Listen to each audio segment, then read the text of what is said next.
the Autobots are way overpowered. Really, they are.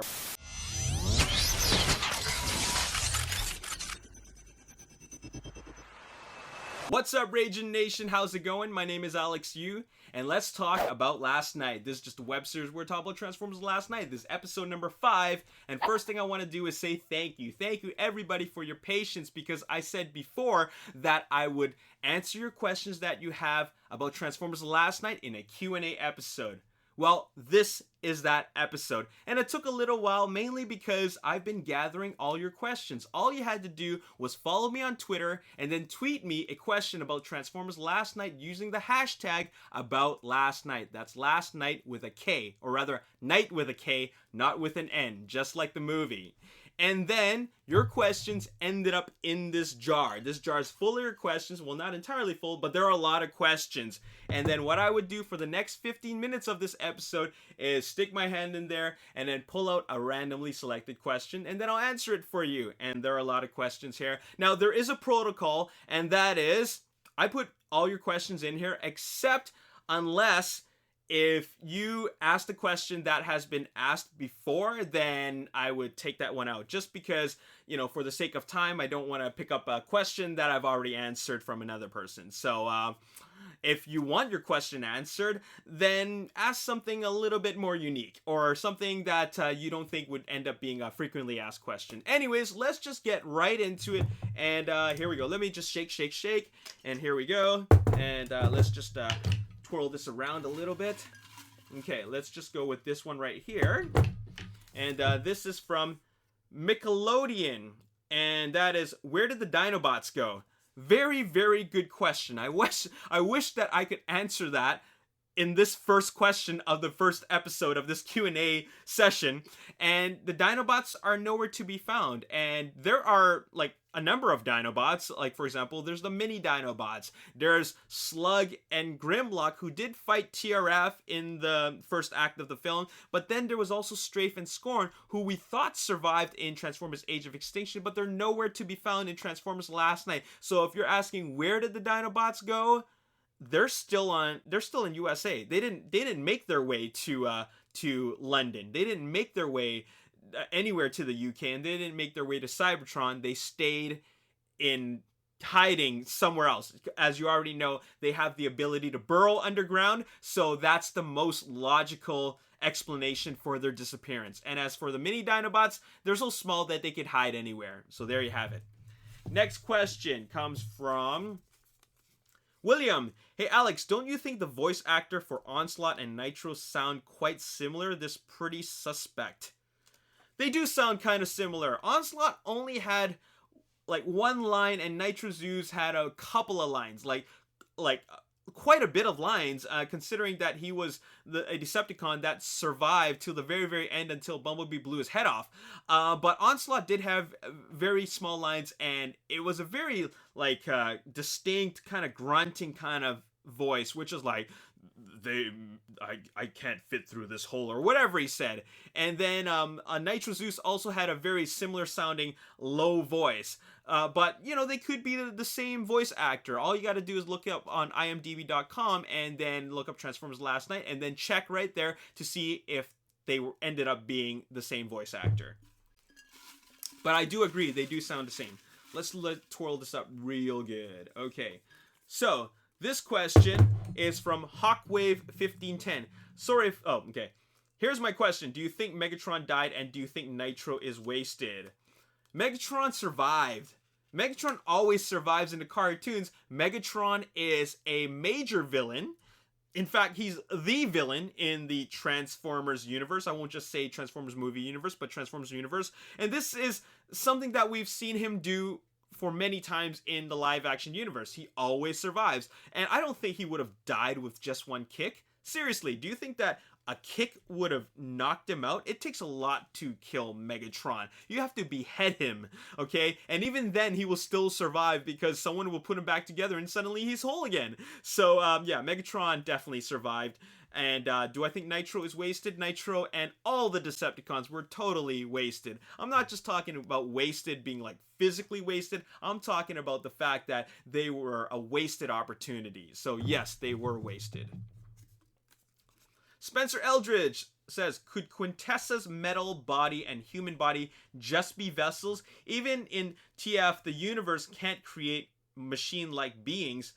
They could do whatever they want. You can't say that they can't create machine-like beings. Keep in mind, this is the live-action movie universe. They've made a lot of changes. So if they can do something in the movie universe, doesn't mean that they weren't able to do that, or that doesn't mean that the same thing applies to the other universes, like the comics or the cartoons. So they could do whatever they want. But do I think it's a vessel? It could very well be a vessel. I mean, they could keep it open and say that this is just a vessel for something else. But I don't think that they're going to go with that. I think that Quintessa is Quintessa.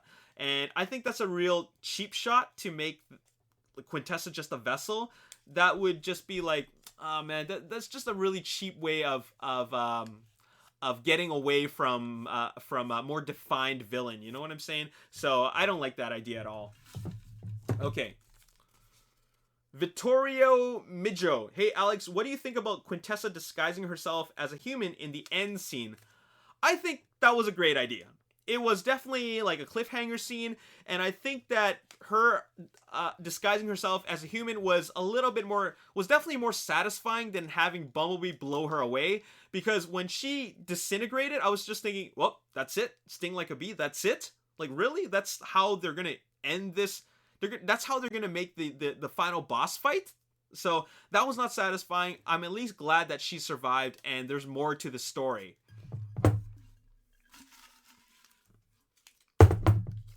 Brendan Eberhardt, what was your favorite track on the score for Transformers Last Night? You know what? I actually really like Battlefield. Battlefield is immediately after the Ospreys crash land onto Cybertron, and then the soldiers start coming out. Now, I am not a huge fan at all, not a fan at all of that scene that follows right after the crash, and that is just the soldiers just shooting nonstop at things we don't even know. It's just all these shots of the soldiers. But I love that, like, that calm action music score. This is something that I'm positive. I'm absolutely positive that Michael Bay was inspired by Black Hawk Down. He loves Black Hawk Down, directed by Ridley Scott. And what they did in Black Hawk Down was that Hans Zimmer made his intense action sequences accompanied by, or complemented rather, with calm scores. The action music is not intense. It's very, very calm, but the action is intense. So I think that he applied that formula to his films, and by his films, I mean like a number of his films. He's done that before many times. He doesn't always have intense scores for intense sequences. He's done this for Transformers. He's done it for Transformers Last Night, Bad Boys, 13 Hours. So I like that. I really like Battlefield. Randolph Willis asks, how did you feel about seeing Topspin with Leadfoot's head? You know what? I didn't pick up on it right away. When I first saw that character, that character is Volleybot, by the way. It's not even either Topspin or Leadfoot, but when I first saw it, I was thinking, oh, okay, Topspin is alive, and he can talk. That's kind of weird, but it's a bit of a surprise, but okay, cool, he survived. Then later on, I saw a close-up, later on in the middle of the movie, where he sees Leadfoot's head, then I was like, hey, this is kind of weird. Are they, as ILM, being lazy again? Like, because they're known for rehashing robot designs, and not only did they rehash the robot designs, but they meshed a head with the body of existing characters, Leadfoot and Topspin, and then they renamed them Volleybot. So what did I think about that? I thought it was a little bit weird. It was definitely weird to me. I think that they could have put different characters. In fact, to be completely honest, I felt that scene was completely unnecessary. You could cut out that scene completely, and it wouldn't need to be there. And like, it was just Michael Bay wanting to film in Cuba. Okay. Vin Joseph, where did Grimlock, Crosshairs, and Drift go during the final battle? Your thoughts? Is it a valid excuse? You know, this is something that is so common in these final battles for Transformers live action films. Crosshairs disappears in Age of Extinction during the Hong Kong battle. Skids and Mudflap, they fight Devastator, and then they just disappear. Like, they're just gone. As for Dark of the Moon, the Autobots are just kind of all over the place. You know, it's like where do the Wreckers really go after they take down the pillars? They're never really whole. It's just a really weird thing, and it's something that's also consistent here, and it all comes down to budget, timing, and also just being lazy. It's just a lack of attention to detail. There's no excuse for it. It really is a lack of attention to detail, and these characters just disappear. It's a consistent thing that happens in the Michael Bay Transformers films. Hater asks, what are your thoughts on not them mentioning about the Autobot and human kill count on Onslaught? You know, these are little details that they put into the robots, and then they really don't have any context to them. They don't mean anything, really. And this happens a lot. This happens a lot in these films because let's go back to Transformers Dark of the Moon when producer Lorenzo de Bonaventura says that he was promoting Shockwave. He was saying that Shockwave is a very formidable villain. He's got a giant gun, and if he wants to take down buildings, he can do that. And then it turns out that Shockwave isn't even the one that takes down the buildings. It's the Driller. And not only that, Shockwave didn't put on much of a fight. So that really shows you that a lot of these characters, especially the villains, are characters that you know, they're just thrown in there. And not only are they thrown in there, but the little details that they have on their characters are like the kill count. It means nothing. It really means nothing. It's just like how the medic I guess emblem on Hound, it means nothing. It doesn't mean that he's a medic. Did we even see him do any kind of medic work in the movie? No, he didn't. So it's just like I said before, lack of attention to detail and laziness. Oops. Okay. 12 minutes in, we got 3 more minutes for questions. Josh Hicks asked, do you think Transformers 6 is going to be different from the other films? If Michael Bay's not on board, then it's definitely going to be very different, because the last 4 sequels, and, you know, I'm not going to count the first film, but excuse me, the last 4 sequels were pretty much all the same. Wow, I'm very, very thirsty right now. We got time still. Radel asks, do you think this is Michael Bay's last movie? Because in the end, it shows Quintessa human form around unicorn's horns. This is Michael Bay's last Transformers film. I'm pretty sure of it. He's made a public announcement about it. And to top things off, just because, you know, that movie ends in a cliffhanger doesn't mean it can't be directed by somebody else. So, you know, this is Michael Bay's last Transformers film, but the story continues. The franchise continues, and there's a lot more to be told.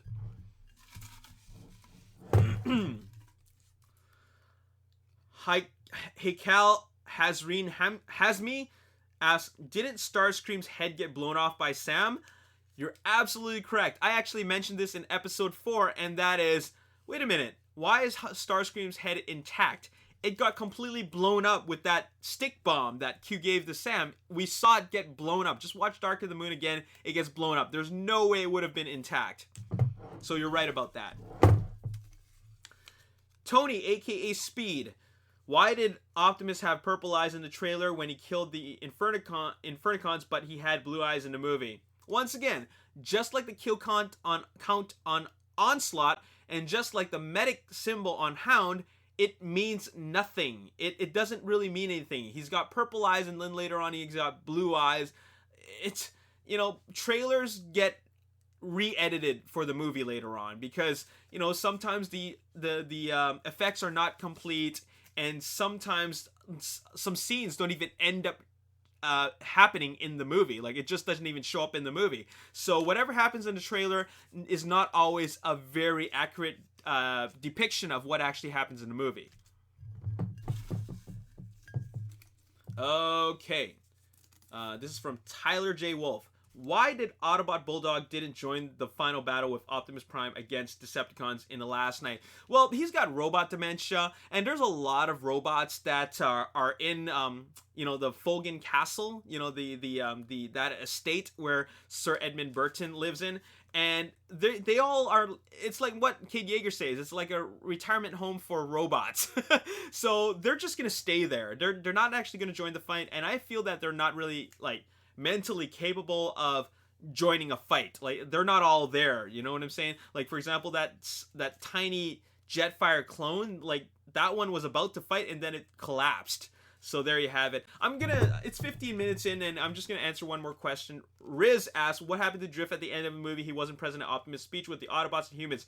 He just disappeared. Like, it's just like how Crosshairs disappears at Age of Extinction. It's just like how the Dinobots are not even in the final battle. And plus, you know what? Here's one thing that I gotta mention. That is, the Autobots are way overpowered. Really, they are. With the humans on their side, and with Vivian Wembley having the DNA to power the Merlin staff, and having the help of Dragonstorm and the rest of the Knights, like, they are way overpowered. And having Drift there along with any other like robot dementia Autobots and Dinobots, that's just overkill. Like, they can handle it, believe me. So Drift did not need to be there. But the fact that Drift showed up there and then completely disappears is just complete laziness. It's just complete laziness and lack of attention to detail. Anyways, those are all the questions that I'm answering for this episode. I'm gonna answer more of your questions in another episode. All you gotta do is follow me on Twitter, tweet at me a question using the hashtag #AboutLastNight, and then it will be mixed in with these existing questions. And also, like I said before, if it's a question that already exists in this jar, I'm not going to include that. So try to think of a question that you don't think that's already in there. Anyways, that's all I gotta say. Thank you so much for watching this episode. There are more episodes to come in this series about last night, and we're gonna talk more about it. Stay tuned for that. As always, if you enjoyed this episode and you want to see more, hit that like button, subscribe to YouTube channel, like me on Facebook, The Ragin Nation. Also follow me on Twitter, Ragin Nation. My name's Alex. Thanks for watching. I'll see you next time. Peace. The idyllic life of these two is interrupted by the evil Decepticons. And how are they going to be able to deal with the problem without Optimus and without everybody else?